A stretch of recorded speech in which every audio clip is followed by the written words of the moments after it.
নবীন আলেমদের দস্তরবন্দি এই অনুষ্ঠানের সম্মানিত সভাপতি শেরে তাজ ওলামায়ে কেরাম, সর্বস্তরের ছাত্র ভাইয়ের আমাদের বর্তমান সভাপতি ছাত্র আন্দোলনের প্রাক্তন সভাপতি, আমাদের ইসলামী আন্দোলনের সেক্রেটারি সাহেব ফেনীর যে বক্তব্যগুলি দিয়েছেন, চমৎকার বক্তব্য, সব কথা চলে এসছে। নতুন কিছু বলার আছে বলে আমি মনে করি না। আমরা যারা মাদ্রাসার ছাত্র, আমাদের বড় সমস্যা আমার কাছে যেটা মনে হয় যে আমরা এদেশের নাগরিকই আমাকে মনে করি না। এটা আমার ধারণা। আমাদের মাদ্রাসার ছাত্ররা আমরা আমাদেরকে এদেশের নাগরিক মনে করি না। আমি আমার এই ঘরের সদস্য মনে করি না। এই ঘরে আমার অধিকার আছে এইটা আমি ভাবি না। এই ঘর নিয়ে আমার কোনো চিন্তা করার প্রয়োজন আছে এরকম মেধাই আমার থাকে না। এই ঘরে আমি বসবাস করি এই খবরই আমার নাই। এই ঘরকে সারতে হবে, মেরামত করতে হবে, চোর ডাকাত থেকে ঘরকে হেফাজত করতে হবে, এই চিন্তা না থাকার কারণ কি? আমি এই ঘরের সদস্য না। যদি আমি এই ঘরের সদস্য হতাম তাহলে এই কাজগুলি করতাম কি করতাম না বলেন তো ভাই? যদি আমার ঘরে চোর ঢুকতো আমি তাকে বাধা দিতাম, যদি আমার ঘর নষ্ট হইতো আমি তাকে সারার চেষ্টা করতাম, এখানে কেউ আক্রমণ করলে প্রতিরোধও করতাম। কি ভাই ঠিক বললাম না? কিন্তু যে ব্যক্তি ঘরের নাগরিক না, তার মাথার মধ্যে এই কোনো টেনশনই থাকবে না। তা আমিও মনে করি আমাদের মাদ্রাসার ছাত্ররা এই ঘরের সদস্য, এই দেশের নাগরিক, এই দেশটা আমার, এই ভূখণ্ড আমার, এইটার মালিক আমি, আমার ট্যাক্স, আমার ভ্যাটের পয়সা এই দেশ চলে, এখানে আমার অধিকার আছে, এটাকে মেরামত করার দায়িত্ব আছে, এটাকে চিন্তা করার, গবেষণা করার, এইটা আমার কাজ। এই চিন্তা আমার মধ্যে নেই। বিশ্বাস হয় না আপনাদের? দেখেন, আপনার পকেটের মধ্যে কেউ যদি আঙ্গুল ঢুকিয়ে দেয়, কেউ যদি চুরি করার জন্য আসে, আপনি বলবেন ভাই ঠিক আছে নিয়ে যান, যা আছে। কি কথা বলেন না কেন? কি করবেন? কি করবেন? কেন? এটা আপনার, এটা কার মাল? আমার মাল। আমার মাল তুমি চুরি করবা কেন? আমার মাল তুমি আত্মসাৎ করবা কেন? অমান কুতিলা দুনা মালিহি ফাহুয়া শহীদ। যে ব্যক্তি নিজের মাল রক্ষা করার জন্য মারা যায় সেও কি শহীদ। তা যদি আপনি আপনার মাল রক্ষা করার জন্য মারা গেলে শহীদ হন, তা রাষ্ট্রীয় সম্পদ কার? কথা বলেন না কেন? আপনার বিশ্বাস হয় না? আপনার এই যে দেখেন, আপনারা যে এই কেউ কথা বলবেন না, কথা বলছেন কেন? হ্যাঁ, কথা বলেন কেন? কথা বলছেন, কথা শোনেন। এই যে টুপি নাড়া দিচ্ছেন, টুপি মাথায় দিচ্ছেন, এই যে টুপি, এই যে আমার টুপি, এই টুপিটার মধ্যে ভ্যাট ট্যাক্স আছে কি নেই? কত জায়গায় দিচ্ছেন জানেন?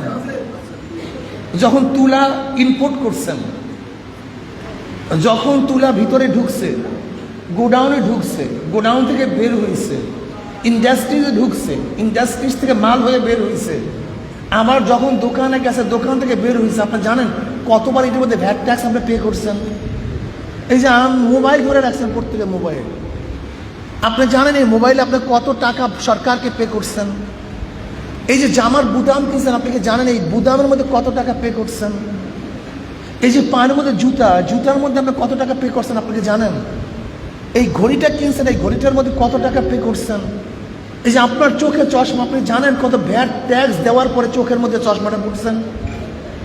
আপনি যে বাথরুমে যাওয়ার জন্য যে কেটলি এবং যে বন্যা ব্যবহার করেন, আপনি কি জানেন সেখানে কত টাকা দিয়েছেন?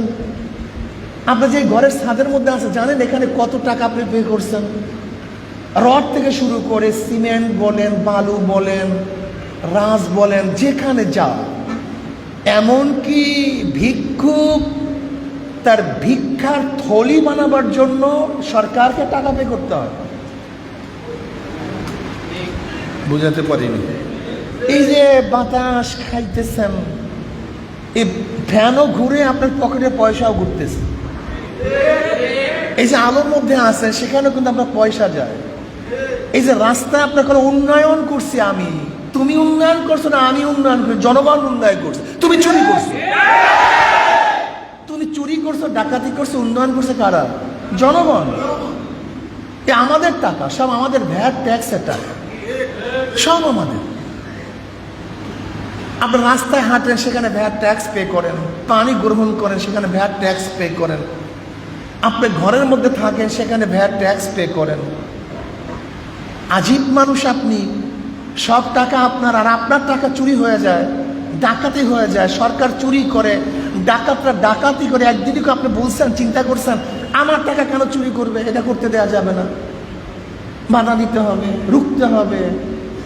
একদিনও চিন্তা করছেন না? একজন আলেমের মাথার মধ্যেও আসে না, একজন তোলাবার মাথার মধ্যেও কেন আসে না? সে ভাবে আমি এদেশের নাগরিক কিনা। কি আজীব মানুষ আপনার।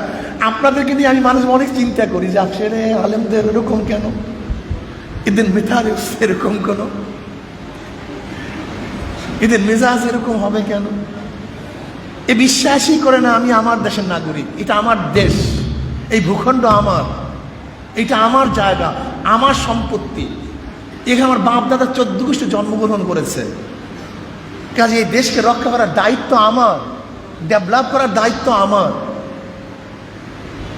এই দেশকে সংরক্ষণ করার দায়িত্ব আমার, প্রত্যেকটা নাগরিকের অধিকার ফিরিয়ে দেওয়ার দায়িত্ব আমার, যারা বস্ত্রহীন তাদেরকে বস্ত্র দেওয়ার দায়িত্ব আমার, যারা ক্ষুধার্ত তাদের খাদ্য পরিবেশনের দায়িত্ব আমার, যারা চিকিৎসাহীন ধুকে ধুকে মরছে তাদেরকে আমাকেই চিকিৎসা করাতে হবে, যারা গৃহহীন খোলা আকাশের কাছে ঘুমাচ্ছে তাদের কি করে ব্যবস্থা করতে হবে, যারা শিক্ষা গ্রহণ করতে পারছে না তাদেরকে শিক্ষা দিতে হবে, যারা লুটপাট করে, চুরি করে, ডাকাতি করে, ওদের হাতকে ভেঙে দিতে হবে।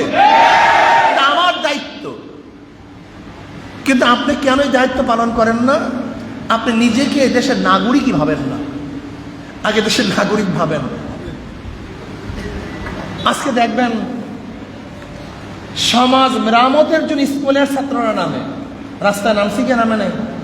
কি মেরামত করার জন্য? রাষ্ট্র মেরামত, সমাজ মেরামত। আজ পর্যন্ত দেখছেন কোন মাদ্রাসার ছাত্র রাস্তা নামছে রাষ্ট্র মেরামত করতে হবে? একটা প্লেকার্ড বুকের মধ্যে নিয়ে কি এই স্লোগান দিছে, রাষ্ট্র মেরামত করতে হবে, দেশ মেরামত করতে হবে, চুরি বন্ধ করতে হবে? মাথার মধ্যেই নেই। তোমাকে তো থার্ড ক্লাস নাগরিক না, তোমার মাথার মধ্যে ঢুকানো হয়েছে তুমি এদেশের নাগরিকই না। তোমার পাট থেকে মাটি সরিয়ে দেওয়া হয়েছে। তুমি ভাবছো আমি 4th ক্লাস না, 5th ক্লাস না, আমি দেশের নাগরিকই না, বাস আমি মৌলবী, আমি মাদ্রাসার ছাত্র। অথচ তোমরাই স্বর্ণ, তোমরা মুক্তা, তোমরা ডায়মন্ড, তোমরা মানিক। কেন? আমাদের প্রত্যেকটা মাদ্রাসার সন্তানের রক্ত পবিত্র। ওদের রক্তের মধ্যে ঘুষের টাকা নাই, সুদের টাকা নাই, চুরির টাকা নাই, ডাকাতির অর্থ ওদের রক্তের মধ্যে নেই। কিন্তু যারা আজকে নেতৃত্ব দিচ্ছে ওদের রক্ত খারাপ রক্ত, সুদের রক্ত, ঘুষের রক্ত, চুরি এবং ডাকাতি আত্মসাতের রক্ত। ওরা কেন নেতৃত্ব প্রদান করবে? চোরদের এখানে কাজটা। ব্যাংকের চাবি কেন চোরের কাছে থাকবে? রাষ্ট্রের চাবি কেন ডাকাতদের কাছে থাকবে? কারণটা কি? এরা যারা আদর্শবান নীতিবান তাদের কাছে রাষ্ট্রের চাবি থাকবে। কিন্তু তোমার মাথার মধ্যে ঢিপে ঢিপে ঢুকানো হয়েছে যে ভাই আমি তো কিছু না, আমি মৌলবী মানুষ, আমার কাজ হলো ব্যাস মাথা ঝুঁকিয়ে দেওয়া, ব্যাস। আমার নবী কি এর জন্য দুনিয়াতে আসছিলেন? বিয়াকুব, আমার নবী কি মাথা নত করার জন্য দুনিয়াতে এসেছিলেন? হুয়াল্লাযী আরসালা রাসূলাহু বিল হুদা ওয়া দীনিল হক লিইয়ুযহিরাহু আলা দ্বীনি কুল্লি, সমস্ত দ্বীনের উপরে, সমস্ত আদর্শের উপরে, সমস্ত নীতির উপরে আমার নবীর আদর্শ নীতি বিজয় করার জন্য নবী দুনিয়াতে এসেছেন। আর তুমি সেই নবীর আদর্শ এবং দ্বীনকে সমস্ত মানুষের পায়ের মধ্যে মিটিয়ে দিতে আসো। আর তুমি নিজেকে বহুত বড় আলেম মনে করতেছ, বহুত বড় জ্ঞানী মনে করতেছ। তো এই আয়াতের তাফসীর কি করবা যে লিইয়ুযহিরাহু আলা দ্বীনি কুল্লি? এই চিন্তাই তো আমার মাথার মধ্যে নেই। এর জন্য আমি আমার বন্ধুদেরকে বলবো, আমার ছাত্র বাবাদেরকে বলবো, তোমার হয়তো টাকা নেই, কিন্তু চুরির পয়সাও তোমার পকেটে নেই, কিন্তু ওর পকেটে টাকা, কিন্তু টাকা ওর নিজের টাকা না, মানুষের টাকা, আত্মসাতের টাকা। তুমি নিজেকে ছোট মনে করছো কেন? নিজেকে দুর্বল ভাবছো কেন? বুক উঁচা করো। মুসলমান তো একমাত্র আল্লাহর সামনে মাথা নত করে, অন্য কারোর সামনে মাথা নত করে না। বুক উঁচা করো, মাথা উঁচা করো, নিজেকে বড় মনে করো। আর তাকাব্বুর মাল মুতাকাব্বির তাওয়াজুন, মুতাকাব্বিরদের সাথে তাকাব্বুরি করে না, তাওয়াজু চলবে না। ফাসিকদের সামনে মাথা নত করলে হবে না, ওদের সামনে নরম ব্যবহার করলে হবে না। আশিদ্দাউ আলাল কুফার রুহামাউ বাইনাহুম, এটা তোমাকে আমাকে শিখতে হবে, মনে রাখতে হবে।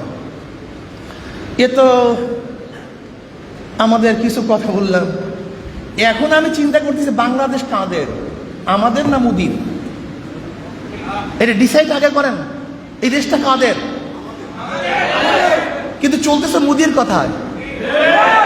মোদি যেইভাবে বলে এই দেশ সেইভাবে চলতেছে। ফরিদপুরে 2 জন শ্রমিককে হত্যা করা হয়েছে। আমরা বিচার চাই যারা মন্দিরে আগুন দিয়েছে, নিরপেক্ষ তদন্তের ভিত্তিতে তাদেরকে বিচার করেন। এবং ওর বিচার চাই যারা অন্যায়ভাবে ওই শ্রমিকদেরকে হত্যা করছে। ওরা 2 জন শ্রমিককে হত্যা করে নাই, বাংলাদেশের সমস্ত শ্রমিকদেরকে হত্যা করেছে। ওরা বাংলাদেশের 2 জন নাগরিককে হত্যা করে নাই, গোটা বাংলাদেশের নাগরিককে হত্যা করেছে। আপনি চিন্তা করতে পারছেন? ভাবছেন সাহস কোথায় গিয়ে বুঝছে? আজকে শেখ হাসিনা ক্ষমতায় থাকার জন্য আমাদের বাংলাদেশের প্রত্যেকটা নাগরিককে বিক্রি করে ফেলছে, মোদির কাছে গোলাম হিসেবে বিক্রি করে দিয়েছে প্রত্যেকটা নাগরিককে। আপনি দেখেছেন কয়েকদিন আগে বর্ডারের মধ্যে বিজিবিকে হত্যা করেছে। সরকার উচ্চবাচ্য করে কথা বলতে পারে নাই, প্রায় প্রায় হত্যা করে, সরকার কিছু বলতে পারে না, আমরাও কিছু বলতে পারি। এখন আমরা সব গোলাম হিসাবে বিক্রি হয়ে গেছি। শেখ হাসিনা বিক্রি হতে পারে, আওয়ামী লীগ বিক্রি হতে পারে, কিন্তু এদেশের জনগণ, বাংলাদেশের জনগণ অন্য কোনো রাষ্ট্রের কাছে বিক্রি হবে না, হতে পারে না। প্রিয় ভাইয়েরা আমার, গোলামি জিন্দিগি চাই না। আমাদেরকে গুলি দিবে আর কিছু বলতে পারবো না, আজকে হত্যা করবে কিছু বলতে পারবো না। এরকম কুকুরের মতো, শিয়ালের মতো তুমি বাঁচো, আমরা বাঁচতে চাই না। আপনি দেখছেন কি অবস্থা চলতেছে? নাঙ্গা তলোয়ার নিয়ে শ্মশান পূজা করে, নাঙ্গা তলোয়ার নিয়ে, নাঙ্গা তলোয়ার, উন্মুক্ত তলোয়ার নিয়ে তারা শ্মশান পূজা করে। একে উস্কানি নয়? একে সন্ত্রাস নয়? আমরা জানতে চাই তোমাদের কোন ধর্মীয় গ্রন্থের মধ্যে শ্মশান পুজো উদযাপনের সময় নাঙ্গা তলোয়ার নিয়ে উদযাপন করে, সেটা আমরা ধর্মীয় গ্রন্থ থেকে দেখতে চাই। যদি দেখাতে পারো তো ভিন্ন কথা, যদি দেখাতে না পারো আমি বলবো না সন্ত্রাস, এরা টেরোরিস্ট, এরা বাংলাদেশের ভূখণ্ডকে বিশ্বাস করে না। তাদের সরকারকে বলবো অচিরেই তদন্ত ভিত্তিতে তাদেরকে অ্যারেস্ট করুন, তাদের বিচারের আওতায় নিয়ে আসুন, নাহলে বাংলাদেশের জনগণ আওয়ামী লীগকে বিচারের কাজ করে দাঁড়া করবে ইনশাআল্লাহ। সেই সময় আসতেছে। আপনি কি দেখেছেন আজকে বাংলাদেশের অবস্থাটা কি? কে সচিব হবে, কে ডিসি হবে, কার পদোন্নতি হবে এদেশে ডিসাইড করে না, ওপার থেকে আসে। কে মন্ত্রী হবে, এই যে দেখেন শিক্ষামন্ত্রীর সিরিয়ালটা দেখেন তো, নুরুল ইসলাম নাহিদ সাহেব ডাইরেক্ট নাস্তিক শিক্ষামন্ত্রী, দীপু মনি ডাইরেক্ট বামপন্থী নাস্তিক শিক্ষামন্ত্রী, বর্তমান শিক্ষামন্ত্রী নওফাল সে তো রামকৃষ্ণ মিশনই পড়াশোনা করেছে, কথিত আছে সে ইসলামের সদস্য। আপনি দেখছেন সিরিয়ালটাকে? আজকে শিক্ষার অবস্থাকে দেখছেন? অপশিক্ষা তো দূরের কথা, বাংলাদেশের শিক্ষা ব্যবস্থাকে ধ্বংস করে ফেলছে। হ্যাঁ, গরমে সব চলে, বন্ধ শিক্ষা প্রতিষ্ঠান। কোভিডে সব চলে, বন্ধ শিক্ষা প্রতিষ্ঠান। যত জায়গায় চাকরি ইন্টারভিউ দিবেন সেখানে পরীক্ষা নিয়ে ইন্টারভিউ দিয়ে তারপরে চাকরি দেওয়া হয়, আর আমাদের পরীক্ষা ব্যবস্থা বন্ধ, শেষ। আপনি জানেন জাতিটাকে কোথায় নেওয়া হচ্ছে? পরিকল্পনা কি জানেন? আমরা অনেকেই জানি না। আজকে লজ্জা শরম প্রতিষ্ঠান থেকে তুলে দেওয়া হচ্ছে। আজকে সেখানে কি ট্রান্সজেন্ডার কোনো বিবেকবান মানুষ মানতে পারে? সে ট্রান্সজেন্ডার ফিটিং করতেছে। আজকে শরীর চর্চার নামে আশ্চর্য বিষয় পড়েনও না আপনারা, বিশ্বাস করবেন না, কোনো রুচিবোধ মানুষ এটা পড়তে পারে না, সেটা শিকার হচ্ছে। আজকে সমাজ বিজ্ঞানের নামে মানুষকে নাস্তিক বানাবার চক্রান্ত চলতেছে, আর আমাদের সে মুসলমান সন্তান সামান্য স্বার্থের কারণে আজকে তাঁদের পিছনে ঘুরতেছে। আমি আশ্চর্য হয়ে যাই। এর জন্য ছাত্র আন্দোলন, ইসলামী ছাত্র আন্দোলন এবং ওলামায়ে কেরামকে বলবো, খালি প্যাট এবং পিঠ নিয়ে ব্যস্ত থাকিয়েন না। প্যাট পিঠ, ওলামায়ে কেরামের সর্বোচ্চ চিন্তা প্যাট পিঠ। মাদ্রাসা মসজিদ অনেক গুরুত্বপূর্ণ জায়গা, এর চেয়ে গুরুত্বপূর্ণ জায়গা নেই। মসজিদ মাদ্রাসার চেয়ে গুরুত্বপূর্ণ কোনো জায়গা নেই, সবচেয়ে বড় গুরুত্বপূর্ণ জায়গা। তার মানে এই নয় যে এখানেই সীমাবদ্ধ থাকতে হবে, এর সাথে আরো কিছু কাজ আছে। কাজী আমি মাদ্রাসার সন্তানদেরকে বলবো, নিজেদেরকে নাগরিক ভাবেন। এই রাষ্ট্র আপনার, এই দেশ আপনার, এই ভূখণ্ড আপনার, আপনার অনেক কিছু দায়িত্ব আছে। আজকে দেখেছেন বেনজির সাহেবের অস্ত্রের মাধ্যমে আওয়ামী লীগ ক্ষমতায় এসে সেই বেনজির সাহেবের আমলনামা দেখছেন তো? এরকম একজন বেনজির না, হাজারো বেনজির। আজকে ভূমিমন্ত্রীর আমলনামা দেখছেন, যা বের হয় তাই দেখি। প্রত্যেকটা রন্ধ্রে রন্ধ্রে দুর্নীতি আর দুর্নীতি, চুরি আর ডাকাতি। এভাবে দেশ চলতে পারে না। কাজে আসুন, একজনে লিখছে আমাদের দেশের ভিক্ষুকরাও দুর্নীতিবাজ, আমাদের দেশে ভিক্ষুকরাও দুর্নীতিবাজ। দুর্নীতি মহামারী আকার ধারণ করছে। কাজে আসুন না, এই দেশটাকে রক্ষা করি, এই দেশটাকে হেফাজত করি। আপনাদের ফেনী অঞ্চল তো ঢাকার সাথে এক, কিন্তু এর পরেই যে নদী, এই যে আপনাদের পাশে এই চিটাং 7 সিস্টার, তো অবস্থা খুব ক্রাসিং, এর অবস্থা কিন্তু খুবই খারাপ। এই যে মিরসরাই সহ ওই পাশে কিন্তু ভারতকে শত শত একর জমি দিয়ে দিয়েছে ব্যবসা করার জন্য। সেখানে ব্রিজ করা হয়েছে ডাইরেক্ট মৈত্রী সেতু নামে, বাংলাদেশের সাথে ভারতের অর্থায়নে সেখানে রাস্তাঘাট করা হচ্ছে। সেখানে বিশাল বাউন্ডারি দিয়ে ডাইরেক্ট যেন ভারতের সেনারা সেখানে ইন করতে পারে সেই ব্যবস্থা করা হচ্ছে। আপনাকে দেখেছেন বিবাড়িয়ায় আখাউড়ার থেকে বিশাল রাস্তা, ট্রানজিট রাস্তা করা হচ্ছে। আমাদের বুকের উপর থেকে ভারতের গাড়ি চলবে, ট্যাক্স দিবে না। এই যে চিটাং এয়ারপোর্ট, এশিয়ার বন্দরের আইন জানেন আপনারা? এর সেই গোলামির আইন ভালো। আমাদের দেশের বন্দরের অবস্থা কি জানেন আপনারা?